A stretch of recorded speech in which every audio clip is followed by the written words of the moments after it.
শুভ সকাল বন্ধুরা। আর এখন বেরিয়ে পড়ছি, দেখো পিয়ালি কলকাতায় চলে যাচ্ছি হঠাৎ একটা কারণেই, তার জন্য সকাল সকাল উঠে বেরিয়ে পড়ছি। এখন বাজে 7টা। গাড়িতে আমার বাবাও রয়েছে, আমিও রয়েছে, আমার মেয়েও রয়েছে, আমরা 3জন যাচ্ছি।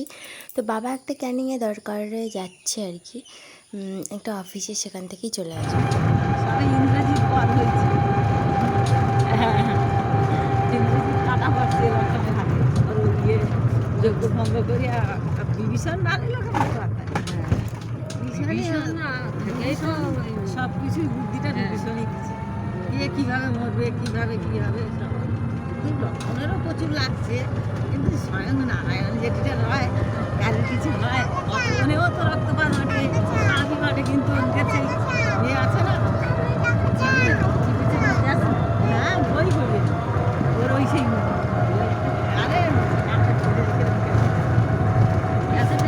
না না বই পড়ি আমার বই পড়ি, কোরআন পড়ি, আমি শুধু বই পড়ি, আমার বই পড়ার কোনো ইচ্ছে নেই।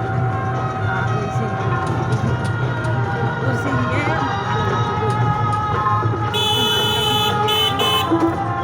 অবশেষে সবুজ ধান ক্ষেত পেরিয়ে চলে এলাম সোজা বিদ্যাধরী নদীর ঘাটে।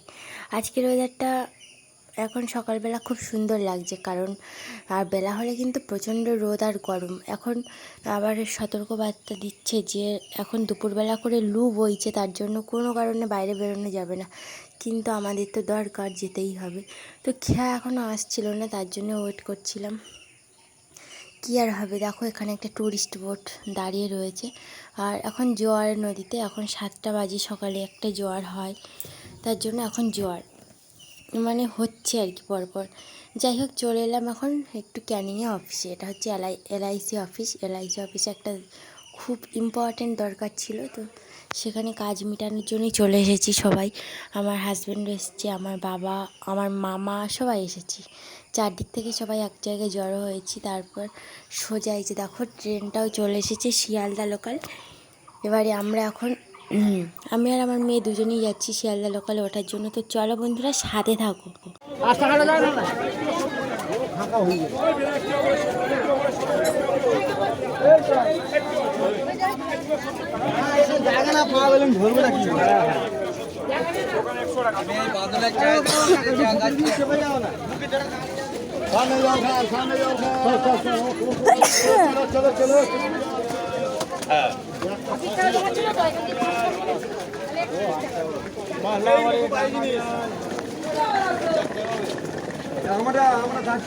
এই কোন দিকে তাকিয়ে যাচ্ছিস?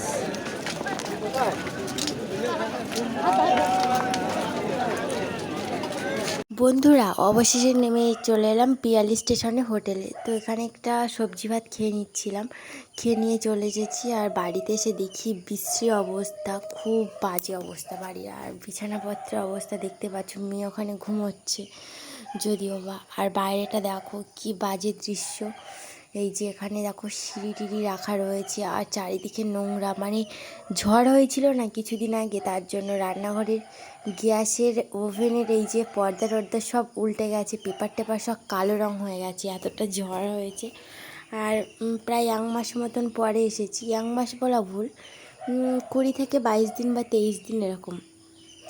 আর বাইরেটাও বিশাল নোংরা ওপাশটাতে, মানে আম পাতা ভর্তি, লোকের গাছের আম পাতা পড়ে যাওয়া অবস্থা। তো চলো তোমাদেরকে একটা জিনিস শেয়ার করি, আমাদের বাগান। তো আমি যখন ভয়েস ওভার দিই না, একটা কুকুর পাশ থেকে ঘেউ ঘেউ করে যাচ্ছে। এই দেখো নোটে শাকগুলো বেশ বড় বড় হয়েছে, এসে দেখছি। আর ঢ্যাঁড়স গাছগুলো কিন্তু একটু একটু হয়েছিল, তখন তোমাদের শেয়ার করেছিলাম। কুমড়ো গাছের পাতা পুরো ডগিয়ে চলে গেছে। আর এই যে এই গাছের লঙ্কা দেখো, প্রায় 1 বছর পরে লঙ্কা গাছটা থেকে লঙ্কা ধরেছে। মানে যখন নতুন এই বাড়িটা এসেছি তখনই আমি লঙ্কা গাছটা এসেই পুঁতেছিলাম, আর এখন দেখো লঙ্কা ধরেছে কত মাস পরে, প্রায় 10-12 মাস পরে। যাই হোক, ঢ্যাঁড়স গাছগুলো বড় হয়েছে, এটা দেখেই শান্তি। কিন্তু এতে একদম জল নেই, আর এখন লু বইছে তো দুপুরে, তার জন্য পুরো মাটি যেন হাড় হয়ে গেছে, অনেক দিন জল পায় না। আর এই যে দেখো লাইন কলের জন্য আমাদের এটা বসিয়ে দিয়ে গেছে, এসে দেখছি নতুন, কি সুন্দর তাই না? কিন্তু এখনও জল দেয়নি, সামনেই হচ্ছে ভোট আসছে, তার জন্য কত কিছু করছে এখন সরকার, তাই না? চারদিকে আম পাতাই জঘন্য, তোমরা দেখতেই পাবে না, দেখলেই গা হাত পা ঘিন ঘিন করবে। আমার তো জাস্ট অসহ্য লাগছে। আর এই যে দেখো লোকের গাছটা কোথায়, পুরো আমাদের দিকটাতেই রয়েছে আম গাছটা, সব পাতাগুলো আমাদের দিকেই পড়ে। আর ঝাড় দিয়ে পরিষ্কার করতে করতে খুব অসহ্য ধরে যায়। যাই হোক, এগুলো এখন পুড়িয়ে দেবো, সব কিছু এক জায়গায় করে আর পুড়িয়ে দেবো, না হলে অস্বস্তিকর লাগছে। তবে আজকের আর নয়, আমার এখন ভীষণ শরীর খারাপ লাগছে বন্ধুরা, পুরো সকাল থেকে সর্দি ভাব রয়েছে, আর জ্বর মতো গা হাত পা পুরো কনকন করছে। মানে আমার একটু বেশি কাজবাজ যদি জ্বর আসার সময় করা হয় না, খুব শরীর খারাপ লাগে, গা হাত পা পুরো যন্ত্রণায় ছিটে যায়। যাই হোক, পাশের বাড়ি চলে এলাম, মানে বৌদিদের বাড়িতে। বললো যে এই চলে এসে আম মাখা করছি, ভাইজি বললো, তাই জন্য চলে গেছি। ও আমটাকে দেখো ছোট ঝিরি করে কেটেছে। আর আমি বললাম তাহলে আমি একটু ক্যামেরা করি, তো বলছে করো, আর কি হবে। যাই হোক, এই যে দেখো লবণ আর লঙ্কা দিয়ে দিয়েছে, লঙ্কা গুঁড়ো আর লবণ। আর ওর হাতে দেখতে পাচ্ছ চুড়ি নেই, কারণ ও হচ্ছে 9-এ পড়ে এখন। তো স্কুল থেকে হঠাৎ অর্ডার জারি হলো যে হাতে কোনো চুড়ি রাখা যাবে না, তার জন্য চুড়ি সব খুলে দিয়েছে, আগে কিন্তু চুড়ি ছিল। যাই হোক, এখন আমরা আম মাখা খেয়ে নেবো বন্ধুরা, তো তোমরাও চলে এসো জলদি। আম মাখা খেয়ে চলে এলাম কিন্তু বাড়িতে, কিন্তু এখন বাজে বেলা 2:30টার সময় আমি বাগানে এখন জল দিতে শুরু করে দিয়েছি, কারণ আমার গাছগুলো দেখে খুব মায়া হচ্ছিল, কতদিন জল দিইনি ওদেরকে, আর পুরো শুকনো হয়ে আছে গাছের গোড়া, আর ওরা বাড়ছেও না ঠিকঠাকভাবে, তাই জন্য একটু করে জীবন দান করছি আর কি।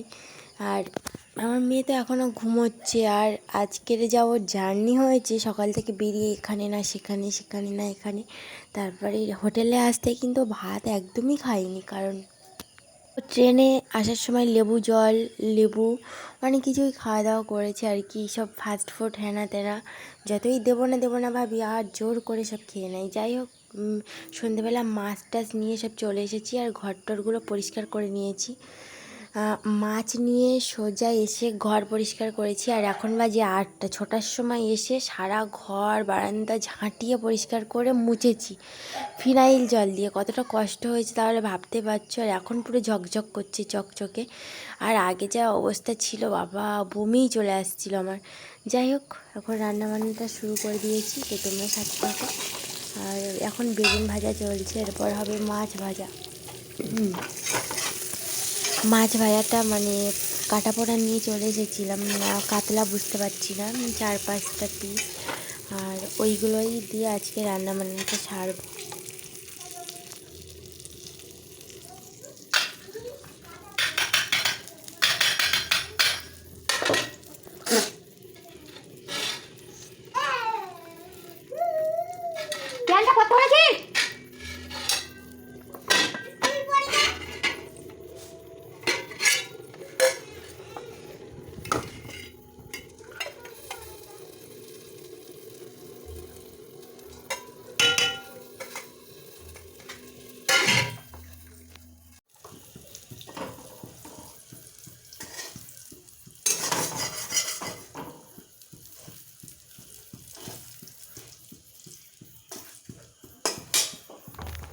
দেখতেই পেলে বন্ধুরা, আমার বেগুন ভাজা প্রায় কমপ্লিট। এবার আমি মাছগুলো ভেজে নিচ্ছি, আর এই হলো কাটাপোনা। এর সাথে একটা তেলও দিয়ে দিয়েছে, তার জন্য তেলটা এমন ফাটছে আমার চোখে মুখে, মানে তেলও লাফ দিয়ে চলে আসছে আর কি।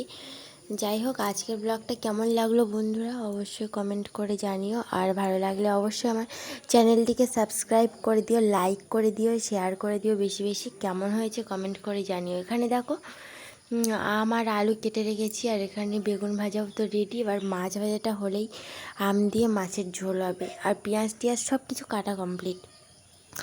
আর আম দিয়ে আলু দিয়ে মাছের হালকা একটু ঝোল করলে না খুব সুন্দর লাগে, আর আজকের যা গরম পড়েছে তার জন্য কিন্তু আরও সুন্দর লাগে। তো বন্ধুরা সাথে থাকো, আর কিছু বললাম না, আজকের যতটা পেরেছি তোমাদেরকে ভিডিওটা শেয়ার করেছি। তো কেমন হয়েছে প্লিজ রিপ্লাই করো সবাই, আর টাটা সব।